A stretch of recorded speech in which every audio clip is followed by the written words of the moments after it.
Allez, allez. Bon.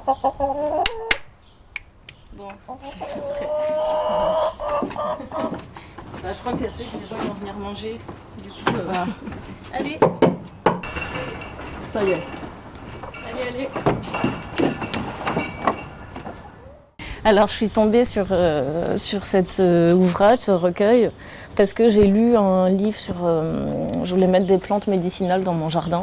Donc c'était un livre 50 plantes médicinales dans votre jardin. Et dans l'introduction, l'autrice, elle disait que souvent on lui demandait s'il y avait un recueil qui regroupait toutes les plantes médicinales et leurs vertus et leurs propriétés. Et elle disait, moi le plus simple, ce que je vous conseille, c'est d'apprendre l'école de Salerne par cœur. Et du coup, elle mettait 2 extraits. Et j'ai trouvé les textes très jolis, parce que c'est en alexandrin, c'est des textes qui sont très courts, sur tous les éléments qui rentrent en relation avec le corps humain.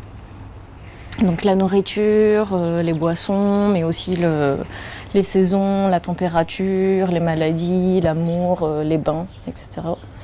Et quand j'ai découvert ces poèmes, au début je me suis dit que ce serait peut-être juste l'occasion de les mettre en musique et de faire des chansons sans que ça devienne un vrai projet, entre guillemets.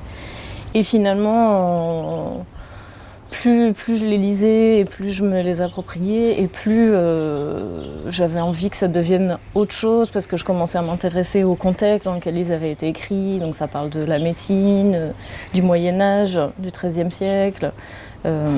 Et du coup, ça a un peu révélé un nouveau centre d'intérêt pour cette époque, et toute la question de la santé aussi.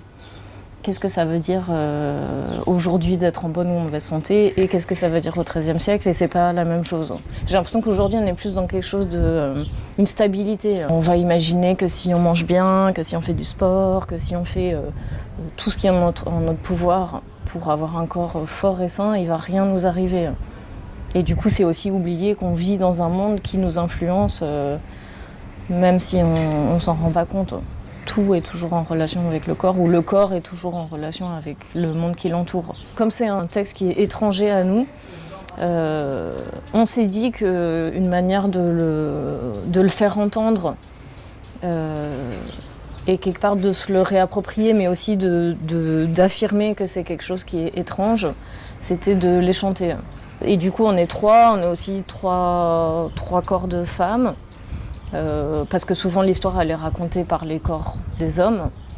Et je me dis, en fait, on pourrait aussi apprendre aux gens à se projeter dans des corps féminins. On est aujourd'hui et on a ces textes qui viennent du XIIIe siècle, avec toutes les questions qui viennent avec. Et du coup, d'aujourd'hui, comment on transmet ça? La question, c'est...